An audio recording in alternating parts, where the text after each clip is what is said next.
You will hear a number of different recordings, and you will have to answer questions on what you hear. There will be time for you to read the instructions and questions, and you will have a chance to check your work. All the recordings will be played once only. The test is in 4 sections. Write all your answers in the listening question booklet. At the end of the test, you will be given 10 minutes to transfer your answers to an answer sheet. Now turn to Section 1. Section 1. You will hear 2 students talking about libraries. First, you have some time to look at questions 1 to 5.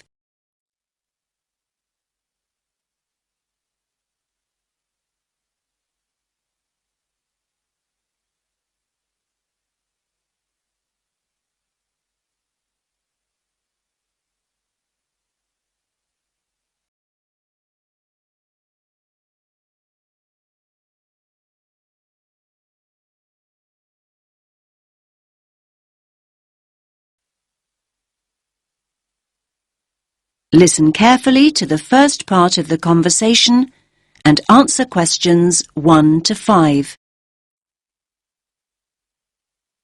Hi there, Tim. You look tired. Hi, Zara. I am tired. Well, it is SWAT-vac after all. SWAT-vac? Ah, yes, of course. Exam period. Don't remind me. I'm pretty exhausted myself. I'm finding it very difficult to study. It's so noisy where I live. I can't concentrate with all that traffic outside. I definitely need to find a quieter place to study. Me too. Actually, I've just downloaded some information about the best libraries in the city. Take a look at this. It's the Bailey Library. The Bailey Library? Isn't that the really old library on Parkville campus? Yeah, that's the one. It's the oldest in the city. And it says here that it's really popular with students. Popular with students? That means it's noisy and crowded. Okay. I see what you mean. But we could try to get there early to make sure we get good seats and a large desk to work at. It's open from 8:30 in the morning until 10 o'clock in the evening, Mondays to Fridays. 10. That's very early. I study much better after midnight. Just look at the size of my folder here. I've got so much to get through. Basically, I need to be in the library 24/7 to get all my revision done. Now, if the Bailey is that popular, it must be open at weekends. Yes, of course it is. It opens at 11 o'clock, in fact, and it closes at 5 p.m. Great. Not exactly what I call ideal for late-night study. Count me out. Okay. Here's another one. The Brown Library. Yeah. I think I've gone past it a couple of times. It's close to Stratton Street, right? Yes, Stratton Street and Royal Parade. Royal Parade? Well, that's convenient for me. My apartment's just a few minutes' walk from there. When's it open? Well, it says here it opens at 7 in the morning, and you'll be pleased to hear that it closes well after midnight, 2 a.m. in fact. And we can go there any day of the week. That sounds ideal. Oh, wait a minute. We can't use it. It's only open to biomedical students. Biomedical students only? Great. Just when we thought we'd found the perfect place to study. Oh, wait a minute. This one sounds good. The RMIT Library. The RMIT Library? I've never heard of it. Where is it? It's on Swan Street, near the Central Bus Station. Swan Street. Ah, yes, I know where that is. It's a really long street, though. Do you have a number? Yes, number 360 Swan Street. The full address is Level 5, Building 8, 360 Swan Street. Okay. I think we'd need to get the bus there, but that's not a problem. So when's it open? It's open from 10 till midnight on weekdays. And what about weekends? 10 in the morning, but it closes at 6 o'clock on Saturdays and Sundays. But listen, it says here it has excellent computer and internet facilities. I like the sound of that. Me too. In fact, I like the sound of it so much, I think I'll take advantage of their excellent computer facilities right here and now. And how exactly are you going to do that? Your laptop isn't working. I know. So can I borrow yours? Now you have some time to look at questions 6 to 10.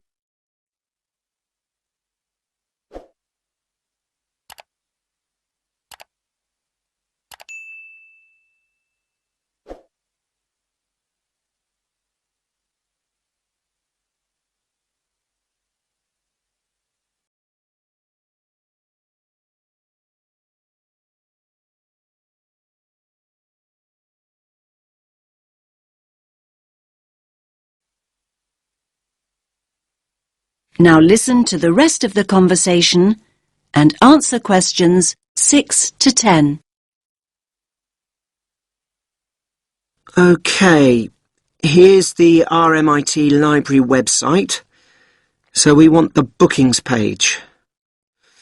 OK, first of all, you need to log on to Book It. Book it? Yeah, that's it, Book It. Okay. Now it's asking me for my student ID and my password. OK, so just type in your student number. I think I can just about remember it. And now your password. Okay. So next, you need to choose the resource type you want to book. That's easy. A PC.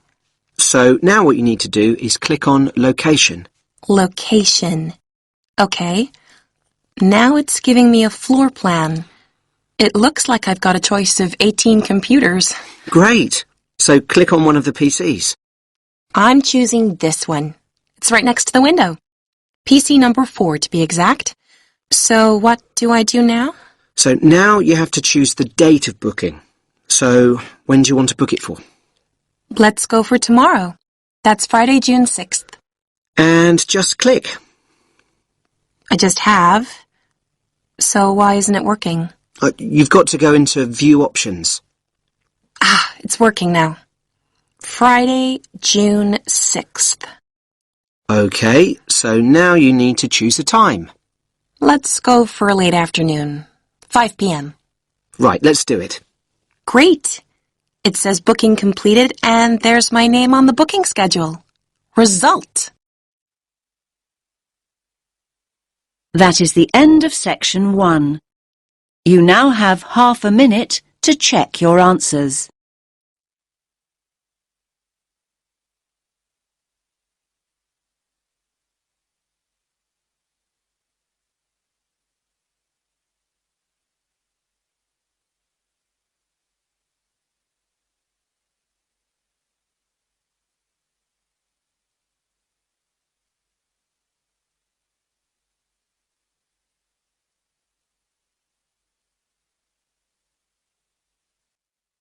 Now turn to section 2.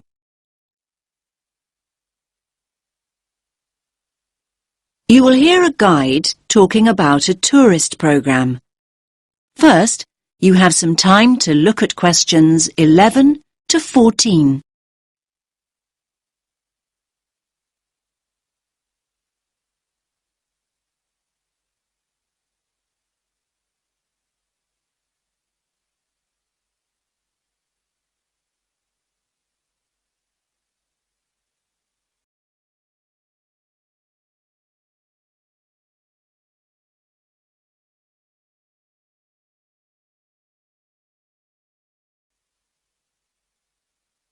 Listen carefully to the first part of the talk and answer questions 11 to 14.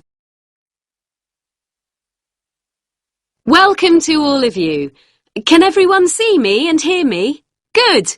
My name's Kathy, and I'm here to tell you about the special programme of events going on here at the Royal Observatory. Yes, it's Doors Open Day here in Edinburgh, and we're delighted that you have chosen to make this very special building part of your own Open Doors Day experience. Now, I'll make a start with giving you some background information about the Doors Open event. Doors Open takes place every year in September, and the observatory is one of the many buildings, 112 of them in fact, that open their doors to visitors for one weekend. And yes, there's absolutely no charge. It's all completely free. The observatory has been involved in this event for more than 20 years, and every year we attract more and more visitors, like you, who want to find out more about great buildings in the city. And hopefully, you'll leave with a better understanding of the universe too. OK, now let's run through today's programme of events. There are many activities to choose from, so make sure you make the most of your visit. Now, there will be planetarium shows throughout the day. Now, these will run 4 times, both today and tomorrow, Sunday. These are popular, so please note that we're operating a booking system for these shows. Tickets for the 2 shows we're running this morning, the first showing at 10:30 and the second at 11:30, will be available on a first-come, first-served basis here at the information point. Tickets for the 2 afternoon shows at 2 p.m. and then at 3 p.m. will be released later on at midday. So booking is essential as spaces go very quickly. Now you have some time to look at questions 15 to 20.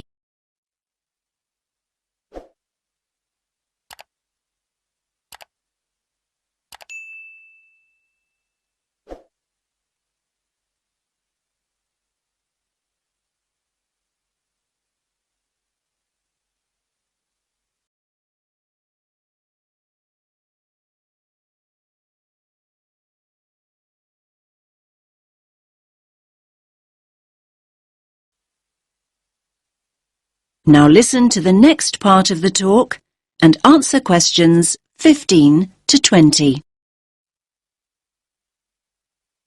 We also have some special tours of the observatory available. These include a tour of the telescope dome, and visitors will even have the opportunity to get onto the roof. I hope that those of you who are interested are wearing your most comfortable shoes and that you can keep up the pace. It will be worth the effort of climbing all these stairs. You'll have stunning views over the city when you reach the top.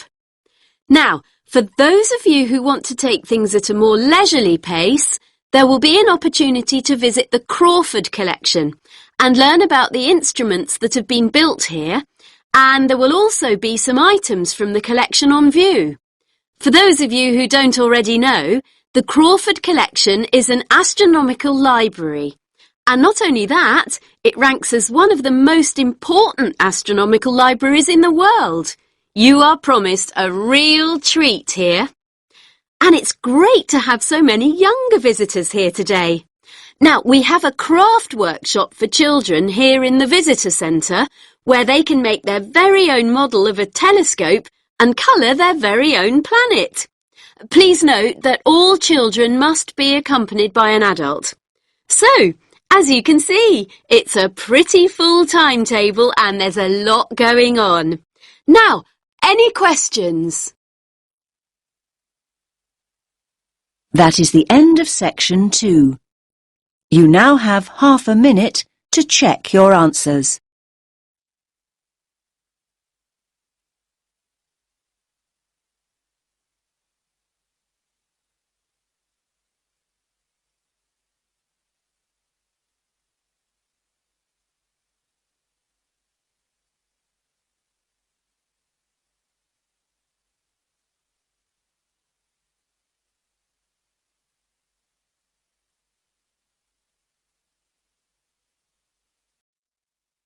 Now turn to section 3.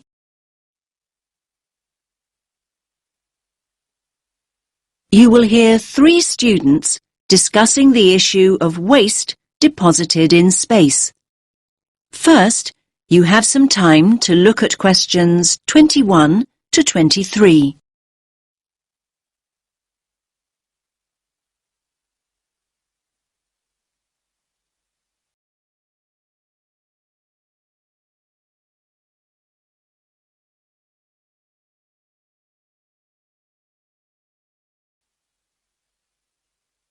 Listen carefully to the first part of the discussion and answer questions 21 to 23. Hey, did you manage to go to the talk by Dr. Chadwick this morning, Andy? I was there. What happened to you, Sam? My bike had a puncture. Seriously. Anyway, Ruth, I bet you took some notes. Can you fill me in? Sure. It was all about space junk. Really interesting, actually. I mean, I knew about how much rubbish humans are dumping here on planet Earth, but I had no idea how much junk there is flying around in space. Did you know that there are literally millions of pieces of rubbish orbiting the Earth as we speak? Not until now, I didn't. They reckon that around 100 tons of very small objects, like mainly dust, drops on Earth every single day. Yes, that's what she said. I thought space junk was all man-made. I can't believe they know so accurately how much is actually out there. Do they track and monitor it all the time? Yeah, they do. According to the talk, there are nearly 25,000 objects, larger than 10 centimetres in diameter, now orbiting the Earth. And what does all this space junk consist of? Isn't it all discarded parts of rockets that were either broken or left behind after space missions, like Apollo and all those spacecraft from years ago? Well, yes, but not only that. All other kinds of debris that we've dumped in space too. Anything from dead satellites to loose metal screws. There are even tiny particles of paint and liquid coolant. You now have some time to look at questions 24 to 26.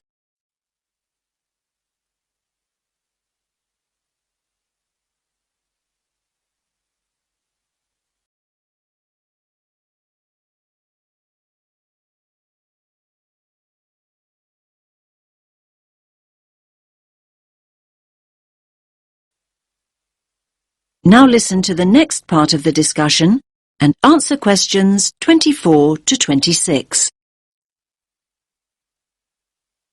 So who is to blame for depositing all this rubbish? Where does it come from? Well, I knew you were going to ask me that, Sam. So, hang on. You can take some of my notes if you like. Thanks a lot. That's really helpful. Here, look.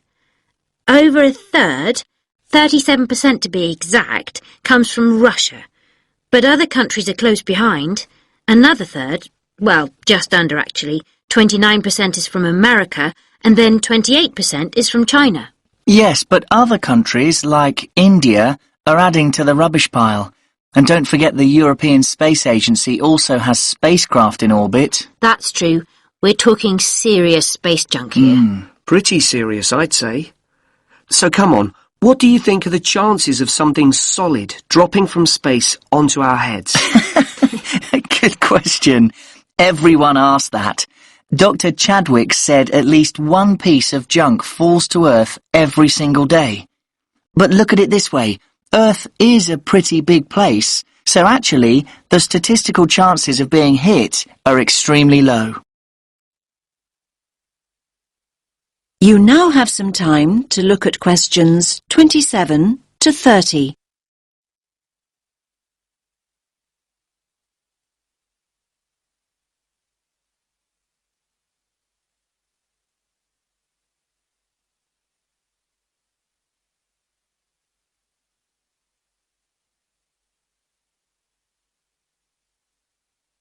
Now listen to the rest of the discussion and answer questions 27 to 30. So are you saying I'm more likely to win the lottery? Well, just think about it. 2/3 of the Earth is ocean. That's true. But in time, almost all these pieces of rubbish will fall to Earth because the object's orbit is decreased by its gravitational pull. But the good news is that they don't cause any serious damage. You know, they can't actually survive the heat generated on re-entry. They simply burn away. But that's not always the case. There are exceptions.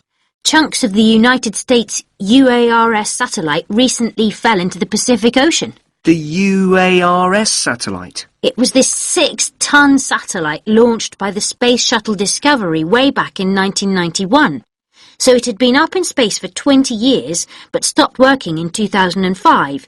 It weighed 5,700 kilos. And that's about the same as a double-decker bus, apparently. And, just check my notes. Here it is, yes. The largest of these great big chunks that fell into the sea weighed about 158 kilograms. Think of the weight of an adult gorilla, Sam, and you get the picture. A nice soft landing, then. Dr. Chadwick said, imagine a couple of washing machines tied together and travelling at 100 miles per hour, and you'll get an idea. Oh, and do you remember Skylab? That was another US space station, and it fell to Earth at least 3 decades ago, in 1979. It fell into the Indian Ocean and the deserts of Western Australia. According to what I wrote down, that particular space junk weighed 100 tons. And let's not forget Mir, the Russian space station. Mir weighed 135 tons, far, far larger than UARS, and it fell to Earth in 2001. It plunged straight into the South Pacific. All very interesting. Listen, I've got some junk of my own to sort out. My bike. That's the second puncture this week. Come on, I'll help you fix it. That is the end of section 3. You now have half a minute to check your answers.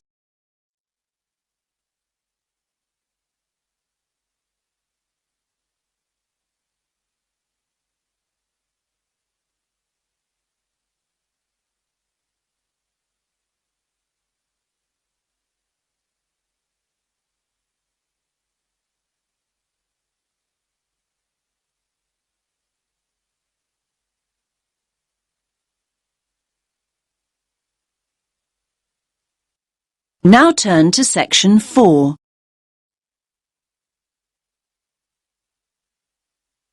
You will hear a woman talking about retail psychology. First, you have some time to look at questions 31 to 40.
Listen carefully to the talk and answer questions 31 to 40.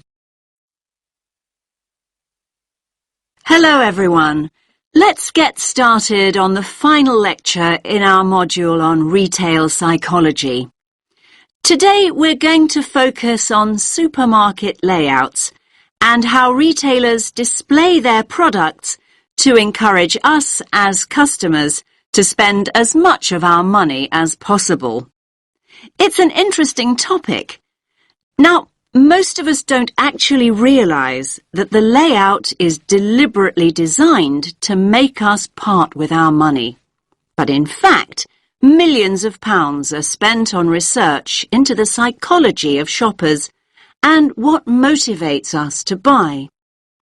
So, let's have a look at an actual supermarket layout.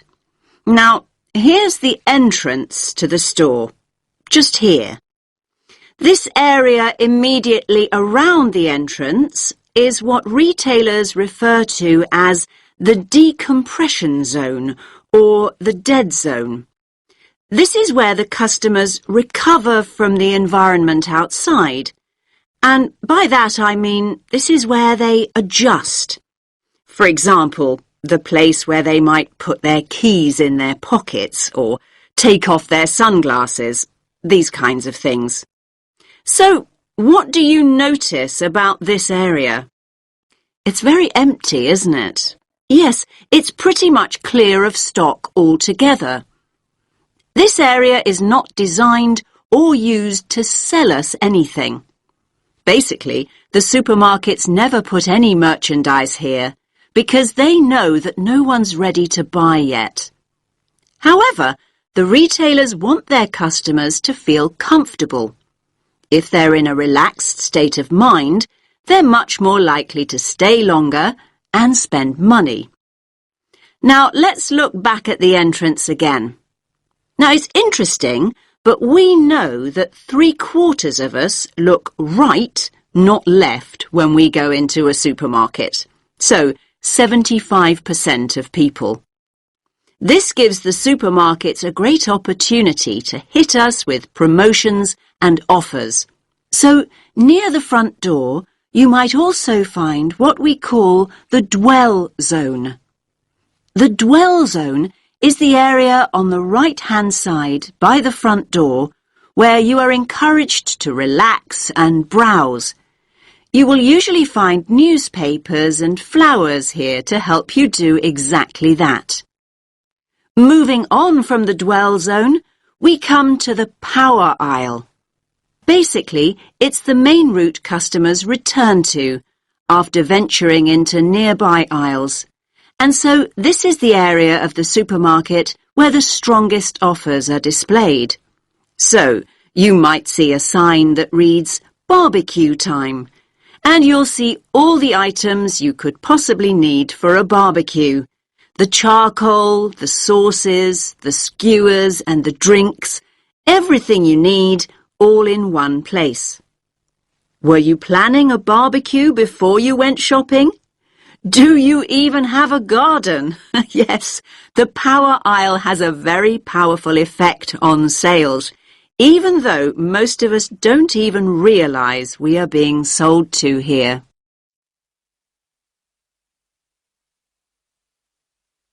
Now, let's think about fruit and vegetables for a moment. They're always located towards the front. Now, why do you think this is?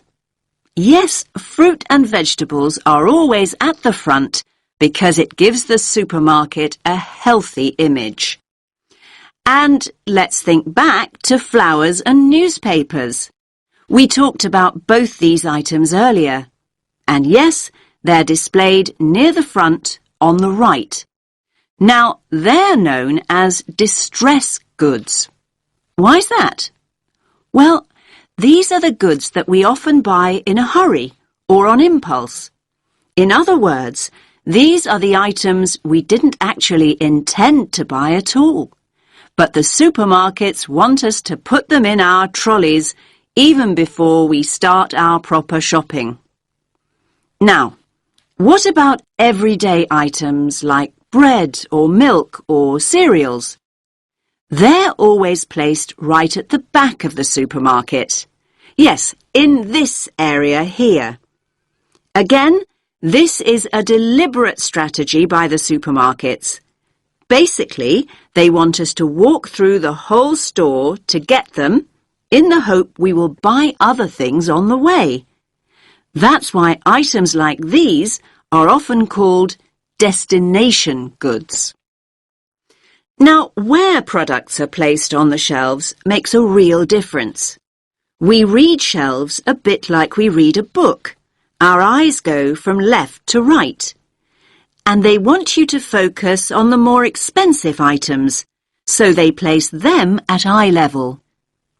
It's often quite hard to spot items like cheap tinned food. Why is that? Well, they're normally placed very low on the shelves. Basically, the supermarkets don't want the cheapest products to be the ones you see first. Finally, let's have a look at the checkout area here. Now, we all know that sweets are deliberately placed within the reach of children at the checkout. But all kinds of things are displayed at checkouts these days. In fact, supermarkets can change what's on offer almost by the hour. It's a quick and easy way for them to rotate their stock. So, if the sun comes out, the checkout is an ideal place to display sunglasses. And if it rains, umbrellas can be placed there instead. Now, does anyone have any questions? That is the end of section 4. You now have half a minute to check your answers.